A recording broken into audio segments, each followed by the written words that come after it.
अस्सलाम वालेकुम। आज का हमारा जो टॉपिक है वो है LU डीकम्पोजिशन मेथड। इसको हम फैक्टराइजेशन मेथड भी कहते हैं। इसमें हमारे पास क्या होगा कि हमने लीनियर इक्वेशंस को सॉल्व करना है। लेट्स सपोज हमारे पास लीनियर इक्वेशंस गिवन है a11 x1 plus a12 x2 plus a13 x3 is equal to b1। Similarly a21 x2 plus a22 x2 plus a23 x3 is equal to b2। a31 x3 plus a32 x3 plus a33 x3 is equal to b3। इस तरह के linear equations आपने पहले भी देखी होंगी। ठीक है, सबसे पहले हम इसको मैट्रिक्स के फॉर्म में लिख लेंगे। आप लोगों को मैट्रिक्स के फॉर्म में लिखना आता है। हम इसके कोएफिशिएंट्स लिखेंगे। a11 a12 a13 first row बन जाएगी, a21 a22 a23 second row बन जाएगी, a31 a32 a33 third row बन जाएगी। इसको हम लिख सकते हैं ax is equal to B. ये हमने पहले भी किया हुआ है, ये आप लोगों को याद होगा, ax is equal to B. ठीक है, और यहाँ पे हम सपोज कर लेते हैं कि a इज इक्वल टू है LU। ठीक है, अब देखते हैं L इसमें क्या है और U क्या है। ये डिफाइंड है ऑलरेडी। जैसे आपके पास आइडेंटिटी मैट्रिक्स होती है, स्केलर मैट्रिक्स होती है, आप लोगों ने स्क्वायर मैट्रिक्स होती है, इसी तरह से L और U भी डिफाइंड है। L को आपने इस तरह से लिखना है 1 0 0 L21 1 0 L31 L32 1, और U को लिखना है U11 U12 U13 0 U22 U23 0 0 U33।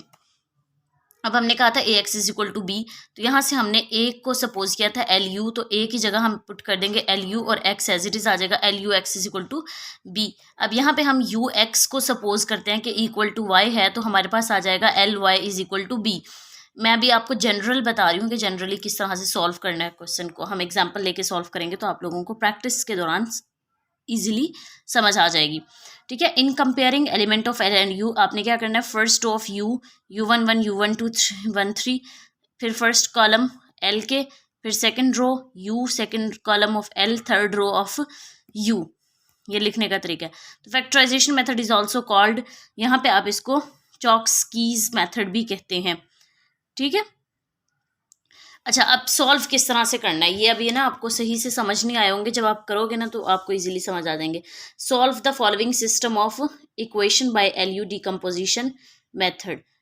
हमारे पास एक इक्वेशन दी हुई है x plus 5y plus z is equal to 14 और 2x plus Y plus 3 is equal to 13, 3x plus Y plus 4z is equal to 17। इसको सबसे पहले हम मैट्रिक्स की फॉर्म में लिख लेंगे। मैट्रिक्स की फॉर्म में किस तरह से लिखेंगे, आपके पास मैट्रिक्स की फॉर्म में हमने इस तरह से लिख लिया। एक कोएफिशिएंट्स लिखे हैं 1 5 1 2 1 3 3 1 4 x y z is equal to 14 13 17। आपको ये कन्वर्ट करना आता है। ठीक है, इसको आपने कन्वर्ट कर लेना मैट्रिक्स की फॉर्म में। फिर यहाँ से A मैट्रिक्स आपने इसको, ये जो है इसको आपने A का नाम दे दिया और is equal to A is equal to LU था, जैसे कि मैंने जनरल आपको समझाते हुए जब बताया था। अच्छा, A is equal to LU है, A की वैल्यू लिखी, इज इक्वल टू L की वैल्यू लिखी जो मैट्रिक्स मैंने आपको बताया था, और U की वैल्यू लिखी। ठीक है, अब देखो जो आपके पास एलिमेंट्स थे वो कहता है कि first row of U11 U12 U13। ठीक है, सेकेंड रो क्या है, first column of L, first column L21 L31। ये आपको पता है 31 और 21 क्यों लिखते हैं, मतलब वो जो चीज़ें मैंने आपको वहाँ पे बताई थी वो यहाँ पे इस तरह से लिखनी है। अच्छा, अब हम क्या करेंगे कि ये एक मैट्रिक्स एज इट इज आ गया, इज इक्वल टू इन दोनों को आपस में मल्टीप्लाई कर देंगे। मल्टीप्लाई का आपको पता है first row first column, first row को मल्टीप्लाई करो फर्स्ट इंटू U1 और 0 इंटू 0 0 इंटू 0, तो ये U1 1 आ जाएगा। फिर फर्स्ट रो सेकेंड कॉलम, फिर first row third column, second row first column, second row second column, second row third column, ये आ जाएगा। फिर थर्ड रो फर्स्ट कॉलम, ये आ जाएगा। थर्ड रो सेकंड कॉलम, ये आ जाएगा आपके पास। थर्ड रो थर्ड कॉलम, ये आ जाएगा। तो इस तरह से आपके पास ये आ जाएगा। अब आपने क्या करना है, कंपेयर करना है। U11 की वैल्यू आ जाएगी 1, U12 की आ जाएगी 5। एक सेकेंड में इसको क्लियर कर दूँ। अच्छा, कोएफिशिएंट्स कंपेयर करने, U11 is equal to 1, U12 is equal to 5, U13 is equal to 1, ये लिख लिया हमने। फिर equations L21 U11 is equal to 2, यहाँ पे लिखा L21। आपके पास L21 की वैल्यू फाइंड कर लेंगे क्योंकि हमें U11 की वैल्यू पुट करके पता है हमें, तो वो पुट करके हमारे पास L21 की वैल्यू आ जाएगी। इसी तरह इसको आपने इज इक्वल टू 1 के पुट करना है, और जो जो वैल्यूज़ आपके पास हैं, जैसे L21 की वैल्यू है 2 पुट कर दी, U12 की वैल्यू 5 है वो पुट कर दी, plus U22 is equal to 1, तो आपके पास यहाँ से U22 की वैल्यू -9 आ गई। फिर इसको L21 U13 प्लस U23 को इक्वल टू 3 पुट कर देंगे और आपके पास U23 की वैल्यू आ जाएगी। सिमिलरली सारे कोएफिशिएंट्स को पुट करके हमारे पास वैल्यूज़ आ जाएंगे L31 L32 L33 U33। ठीक है, ये सारी वैल्यूज़ आ गई। अब हमने क्या करना है, अब हमने वैल्यूज़ पुट करनी है। ठीक है, अब हमें पता था A is equal to LU, L की जगह और U की जगह, मतलब आपके पास जो जो वैल्यूज़ आई हैं ना वो आपने पुट कर देनी है। जैसे मैं अब आपको बताती हूँ कि लेट सपोज यहाँ पे L21 था ना, 1 के नीचे L21 की वैल्यू क्या आई थी 2, तो हमने यहाँ पे 1 के नीचे 2 पुट कर दिया क्योंकि L21 की थी। ठीक है, इस इक्वेशन में ये जो वेरिएबल्स की वैल्यूज़ आपने फाइंड आउट की हैं वो आप इनकी जगह पे फिल कर देंगे, पुट कर देंगे। ठीक है, तो आपके पास ये इक्वेशन बन जाएगी। राइट, अब आपको पता है AX is equal to B और A की वैल्यू आपको पता है LU X is equal to B, तो आपके पास आ जाएगा UX is equal to Y, जैसे पता है आपको, तो वो आपके पास आ जाएगा LY is equal to B. अब L की वैल्यू आपके पास ये है, जैसे कि यहाँ से। ठीक है, y को y1 y2 y3 आ जाएगा, और b की वैल्यू आपको पता है क्वेश्चन में 14 13 17 था।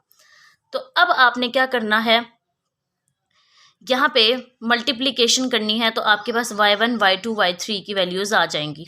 ठीक है, जैसे आपने y1 जो है वो आपके पास आ गया 14, y2 आपके पास 2y1 plus y2 2y1 plus y2, first row first column इस तरह से मल्टीप्लाई करेंगे तो आपके पास y2 y3 y1 की वैल्यू आ जाएगी। अब आपको पता है UX is equal to Y, U की वैल्यू पुट करेंगे। ठीक है, U की वैल्यू पुट करेंगे X और Y, यहाँ से आपने y1 y2 y3 की वैल्यू फाइंड आउट कर ली। अब यहाँ से आप X Y Z की इजीली वैल्यू फाइंड आउट कर सकते हो। ठीक है, U की इंटू X Y Z, और ये आपके पास Y की वैल्यूज़ आ गई 14 -15 और -5/3, y1 y2 y3 की जगह वैल्यू पुट करोगे तो आपके पास X Y Z की वैल्यू आ जाएंगी। क्लियर है, तो आपके पास जो क्वेश्चन था आपने X Y Z की वैल्यू ही फाइंड करनी थी, तो आपके पास ये देखें, ये क्वेश्चन था ना X Y Z, इसमें वेरिएबल्स थे, तो आपके पास X Y Z की वैल्यूज़ आ गई हैं। ये मैं आपके साथ दिखा देती हूँ जो आपने फाइंड आउट किए हैं। तो आपने करना क्या है, अब आप इसको समराइज़ कर देते हैं। थोड़ा सा क्वेश्चन गिवन होगा, इसको सबसे पहले मैट्रिक्स की फॉर्म में लिखना है। मैट्रिक्स की फॉर्म में लिखने के बाद उसको A is equal to LU। ठीक है, तो आपने ये वाली मैट्रिक्स लिख लेनी है, दोनों को मल्टीप्लाई करना है, यहाँ से वेरिएबल्स की वैल्यू फाइंड आउट करनी है। जब वेरिएबल्स की वैल्यू आ जाएंगी तो आपने दोबारा से इनमें पुट करनी है। पुट करने के बाद यहाँ पे जब आप पुट कर देंगे, पुट करने के बाद आपको ये सारी इक्वेशंस पता हैं, आपने क्या करनी है, वैल्यूज़ पुट करके y1 y2 y3 की वैल्यू फाइंड कर लेनी है, फिर X Y Z की वैल्यू आ जाएगी। होपफुली ये आपको समझ आ गया होगा। Thank you.